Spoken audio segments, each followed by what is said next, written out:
How do you turn a negative into a positive? 5 years ago, in 2019, UK Labour suffered one of their worst ever election results. Got absolutely wiped out. Their leader, Jeremy Corbyn, had to resign. In comes Keir Starmer. He takes over as leader after this disastrous result. And do you know when he starts? April 2020. What a time to be coming into the role.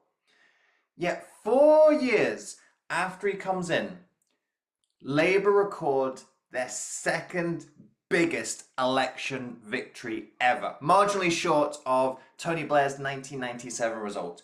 So how do they go from one of their worst ever results to their second best result in 5 years? Let's look at the man who's coming in on this wave, this landslide, doing his first ever speech as UK Prime Minister. Now, first of all, legal disclaimers. This video is for informational purposes only. I do not claim the rights to the footage. I'd like to thank The Guardian News for the footage of this particular speech. With that out of the way, let's look at Keir Starmer's first ever speech as the new Prime Minister of the United Kingdom.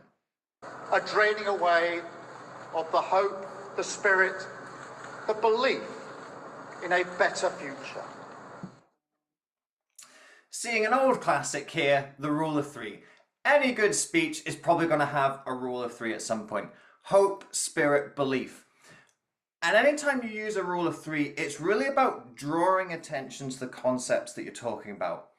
And with this particular rule of three, it's highlighting some of the underlying emotion and motivation behind this election. When you start to analyze this election results, and there'll probably be still more analysis to come in terms of the exact reasons and causes behind the results, but a lot of it was a dissatisfaction. A lot of it was a loss of hope and belief, not just in the ruling party of government, but actually in politics in general. So using this rule of three, it's not just about a fancy technique. I need to put this technique in a speech. It's really creating a concise summary of what people are feeling, what the audience are experiencing watching the speech. And when they hear those words, that's when you start to create some of that resonance of, yes, actually, that does summarize how I feel. This person understands my experience, they understand my perspective. And with that shared understanding, then comes a little bit of a buy-in. Then you start to build that trust, rapport, and connection with your audience. Together. Now, this wound, this... Starmer's clearly been watching some of my videos. When I've looked at a lot of particularly the US inauguration videos, when speakers are standing by a podium, they're often not very animated. And some of the feedback that I've given on these analysis videos is, can we get some more gestures in here? Can we get some more emphasis? Can we get some more movement? Can we get some more animation? And Starmer makes several gestures during this speech. And there's some that I'm going to focus on. But just at the moment, I just want to appreciate the use of gestures, of trying to have that more animation, trying to have that more energy. Because you've got to remember that this is the first day of a new dawn, if you like. And people want to feel that there's starting with some kind of momentum. And that comes from delivering the very first speech as the new leader. So if you look like you've got some energy, if you've got that animation, if you look like you're starting off that momentum, that gives people hope for the future of what you're going to be able to do. And that your government should treat every single person in this country with respect. We see a little bit of emphasis on key phrases and key words throughout this speech. And in this particular time, it was every single person. What you've always got to remember with an election is that whoever wins, a lot of the country didn't vote for them. And in fact, on this occasion, Labour's vote share was in the low 30s. So basically, 2/3 of the country didn't actually vote for you. So you've got to work out, well, how do I get a message through that resonates with everyone and not just those who voted for me. So that little bit of emphasis on every single person, it's setting that subliminal message of, hey, look, even if you didn't vote for us, even if you would never vote for us, we're going to try to make policies and programs that are going to help all of you, regardless of whether you voted for us or not. So that little bit of vocal emphasis coming through, that's a key statement that needs to come across. Whenever you're taking over as leader of the country, you've always got to speak to those people who didn't vote for you just as much as speaking to those who did. I say to you directly, my government will serve you. Direct use of you. And this is, I think, a really underrated technique, and it was something that I actually talked about when I was analysing Rishi Sunak's speech in the previous analysis. You, in English, is this ambiguous word, because we use you to talk about you all as the group, but also you as the individual. And when you use that word, it allows you to address everyone in the group and make them feel like individuals at the same time. And what you want here is to make people feel that they're being heard. So rather than, all right, okay, so yeah, he's talking to them over there. We don't want it to be them over there. We want it to be you right there. So using the word you, and even actually framing of, I want to speak directly to you, just to really kind of underscore it. Not that that was necessary, but it really kind of nails down and clarifies, look, I want to speak to you as an individual. I want to make you feel like you're being recognized, acknowledged, and heard. It's a really simple technique, not often used enough. That our country needs a bigger reset, a rediscovery of who we are. We see that gesture coming in again, rediscovery. And when I'm talking about gestures, it sometimes sounds like it's just about gesturing for gesture's sake, that, oh, you've got to make gestures because it makes you look more energetic, makes you look more animated. Gestures help you to emphasize and clarify key words, key phrases, key statements, key ideas. And what you see here, the gesture comes out at rediscovery. So it's this important idea and this important mission of, right, there's a lot going on here where we're losing track of who we are and the direction that we're going. And one of the key ideas is rediscovery. This is the process and mission. So that gesture comes in right at that point of wanting to highlight what that key message is. So it isn't just about flapping the hands and flailing all over the place because some speaking coach on YouTube told you to do so. No, gestures are about part of enhancing and amplifying the words in your message. Because no matter how fierce the storms of history, one of the great strengths of this nation has always been our ability to navigate a way to calmer waters. That's a really lovely metaphor that's used there. Storms of history, calmer waters. And this one works quite well because Britain is an island nation. So the idea of water and sea is something that is in people's minds quite a lot. If you try to use that metaphor in, gosh, Switzerland, it wouldn't have the same effect because people don't have that kind of anchoring and framing of how they see things. So it's a nice metaphor, not just in terms of the visuals, but also in terms of the cultural context. So this is something you've got to think of when you're trying to express key ideas and connect with your audience, is you've got to think about some of that context for them. How do they see the world and what will anchor ideas for them? If you were to use a metaphor as the incoming leader of Switzerland, you'd probably use a mountain metaphor, wouldn't you? Because that's something that's anchored in people's minds. When you are the leader of an island nation, like, yes, we have other stuff. It's not just water. But that's a particularly powerful metaphor because it's something that people can easily see and understand. And when you talk about the storms of history and you think about water, that's when you start to think about things like the Spanish Armada. That's when you start to think about things like the Blitz, World War II, D-Day. There's all of these kind of historical water moments that come to people's minds. So when you talk about the storms of history, you use the water metaphor. That's really enhancing and helping people to visualize and understand what you're talking about and therefore where you're going with it. blind eye as millions slid into greater insecurity. Nurses, builders, drivers, carers, people doing the right thing. This is a brilliant line. Because with that line, first of all, you start to imagine people. Next of all, you start to imagine sympathetic people, like nurses, like who hates a nurse, right? But also, those particular groups of people summarize the election issues. So one of the big election issues was the state of the National Health Service in the UK. So when Starmer talks about nurses, we think about this key issue. Another key issue of this election was affordable housing, that people in my generation, we can't get a mortgage, we can't get a house. So when he talks about builders, it highlights that particular election issue. Another key election issue is about trade, is about transport, supply chains, the hangover and the ongoing process after Brexit. So when he talks about drivers, we think about that election issue as well.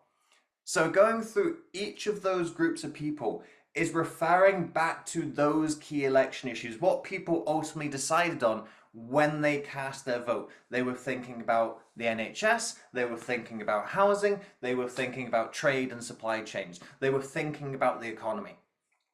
So using those groups of people, it adds the human element to those issues. Rather than just saying, we're going to help healthcare and we're going to help housing and we're going to help trade. Like, of course you can say that, but there's an inhuman element to those. By talking about the people behind those industries, you make it a lot more human, you make it a lot more relatable, you make it a lot more visceral in people's minds. It's a fantastic line, really well crafted, and it's my highlight of this speech. I want to say very clearly to those people, not this time. Again, you've got that vocal emphasis. And when it comes to emphasizing words in a speech, it's not about, I can use vocal variety. That's a term that we use in Toastmasters that I have a lot of issues with, because when people start talking about vocal variety, it's this idea of like, you've got to sound different every single word that you say. No, it's about highlighting key words and key phrases.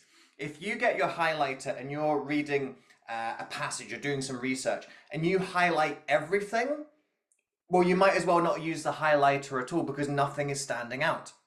When it comes time to thinking about that vocal emphasis, it's what are those key things you want to highlight. And here there's that little element of conviction and a promise. Not this time.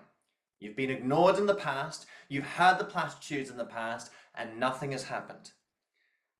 This is a change, this is conviction, and this is promise.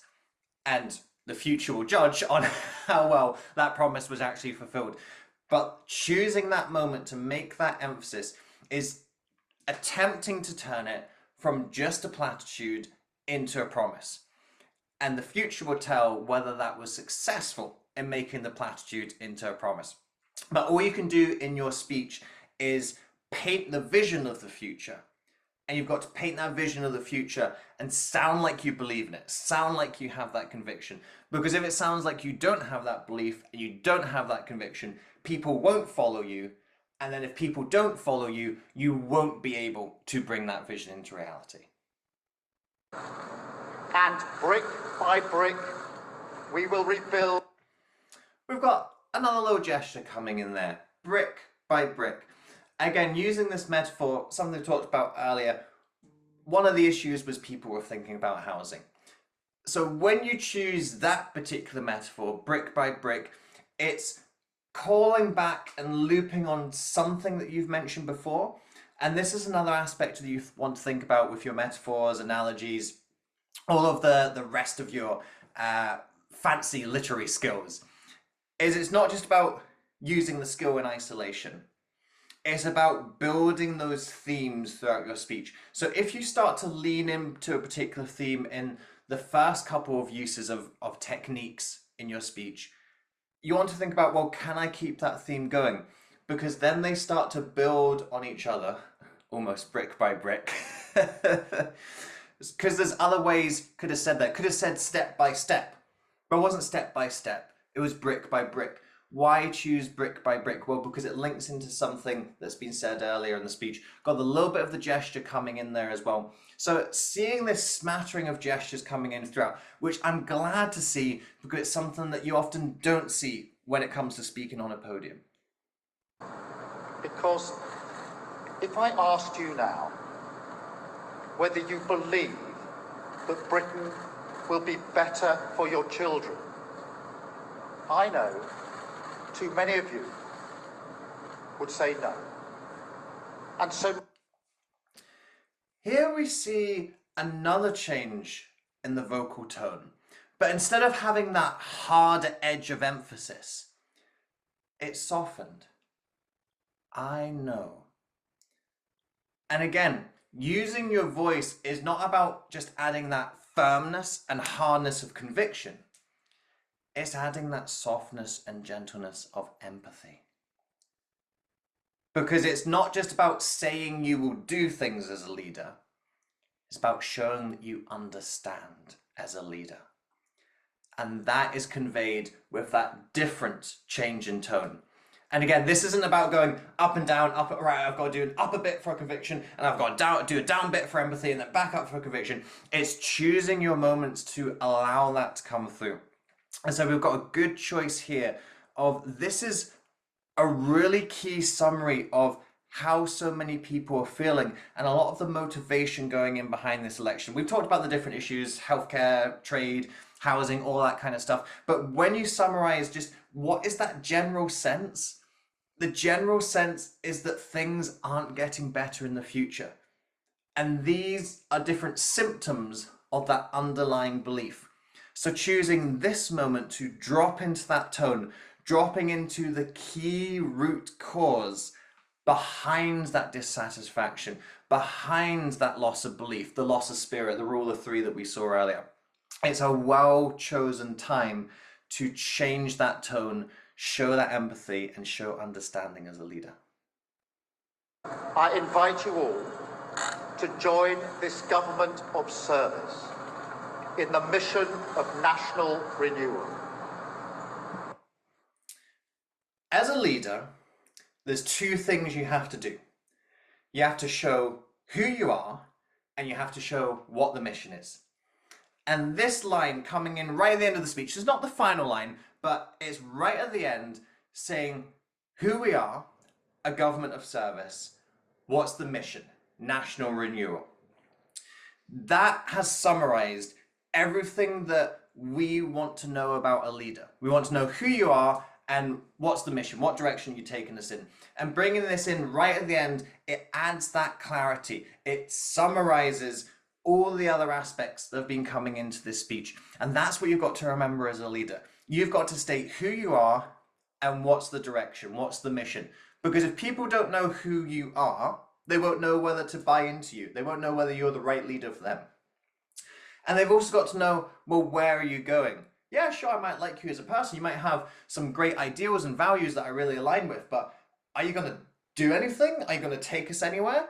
Are you going to take us somewhere, but it's somewhere that we don't want to go? You've got to tick those two boxes. And this line right there, now it won't tick the box for everyone, but it does outline here is what our boxes are, and do these tick the box for you? We've just looked at some of the aspects of Keir Starmer's speech that he did really well. Next, we're going to look at what are some areas that he could improve in. If you think that one day you might be a leader of a country, leader of a company, leader of a group, and you want some more help articulating your speeches and communication to enhance your leadership, then my coaching services can help you.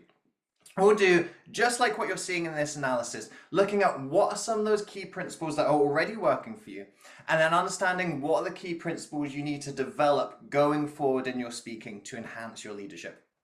To find out more about my different coaching services and how they can help you, if you just drop me a message on LinkedIn, I've popped the link to my LinkedIn in the description below. Send me a message there outlining what you're wanting to do if you're speaking, what are some challenges that you're having, what are some aspirations that you have for your speaking, and we can look at the different coaching options and find one that's right for you. Now, let's look at if Starmer is going to be a successful Prime Minister of the country going forward, What might he want to do on some of his future speeches to convey that better?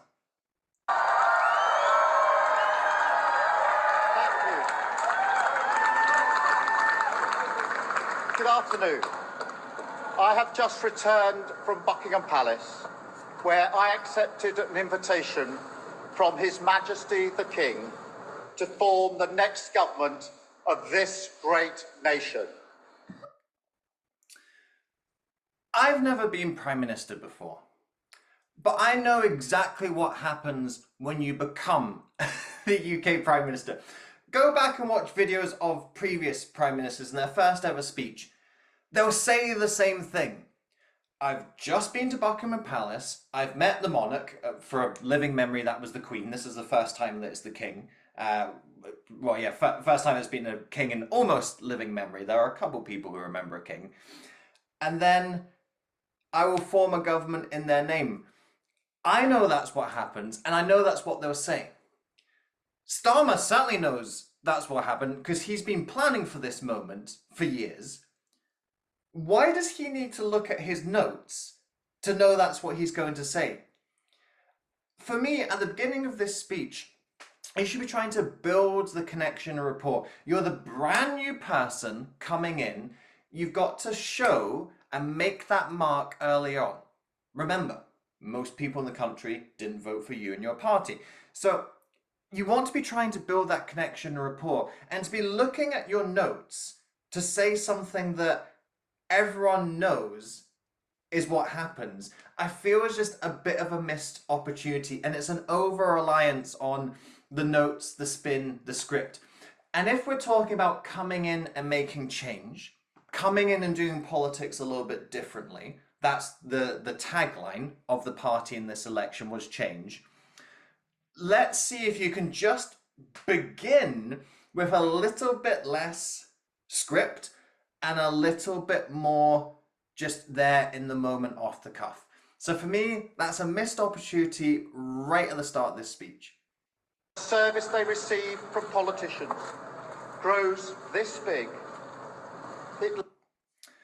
So I've talked about a few of Starmer's gestures, and as I said, I want to see the gestures.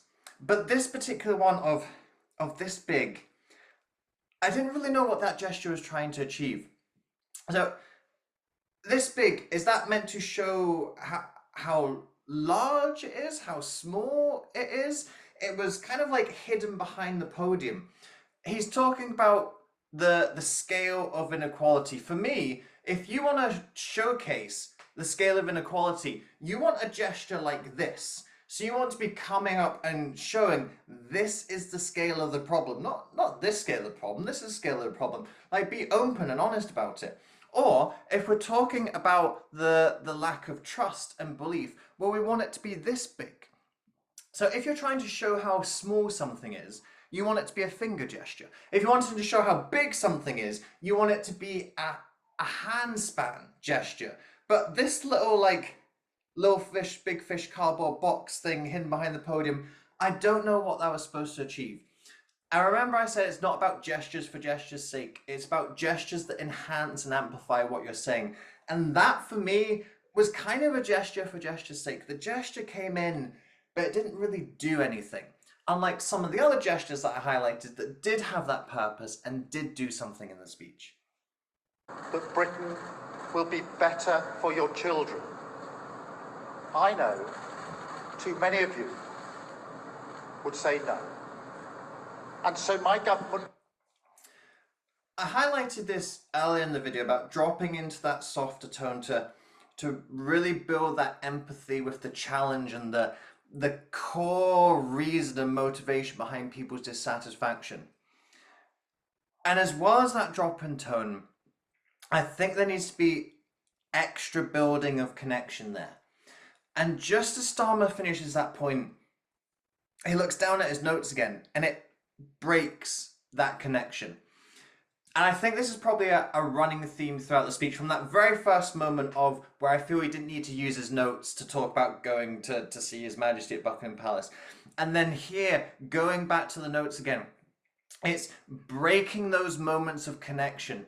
And those moments of connection need to be held and built longer, because one of the messages coming through this speech is the lack of trust and belief.